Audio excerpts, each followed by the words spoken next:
Hey, Good Sam. On Sunday, we talked about our toolbox. What is in our toolbox? And we introduced the GPS, our gifts, our passions, and our story.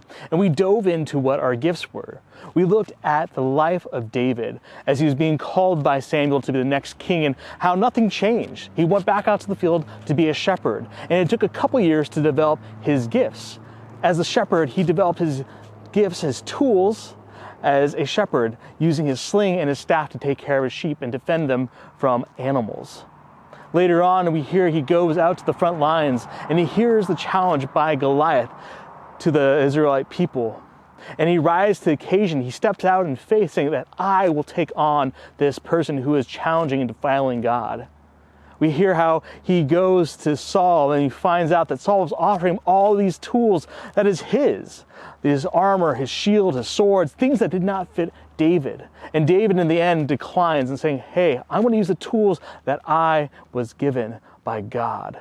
He assures him saying that I have taken the time to develop these tools in the field.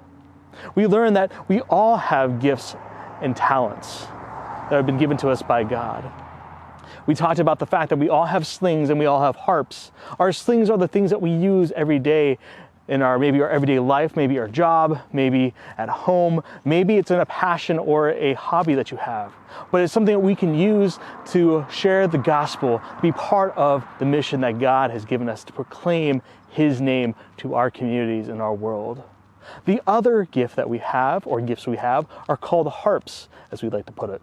And these harps are these supernatural gifts. David, as he is developing his gifts, he not only develops his gift with his staff and with his sling, but he also develops his gift with the harp. As he's in the field playing music, and the only people out there listening are the sheep. And it takes years and years to develop this. In chapter 16 of 1 Samuel, we hear that Saul hears about this harp-playing shepherd. This is before Goliath and everything. And he calls that man to play for him. And as he's playing, as David is playing this harp, the demons inside of Saul are quenched, are calmed. We believe, Paul writes in the New Testament, that we all have been given gifts. And these gifts are from the Holy Spirit, that we are called to use them to proclaim the gospel. And everyone is gifted differently. Our gifts should not be compared with others. My gifting is different than your gifting or the person next to you. So we should take joy in the gifts that we have, that God has given us, and use them well and not be jealous of others.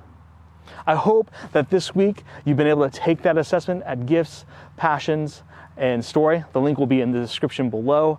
I hope you've been able to take that test and that assessment. I also encourage you to talk to someone else who knows you well, that can affirm those things or help you understand them a little bit more, how they manifest in you. We hope to see you Wednesday or this coming Sunday. Go with grace and peace.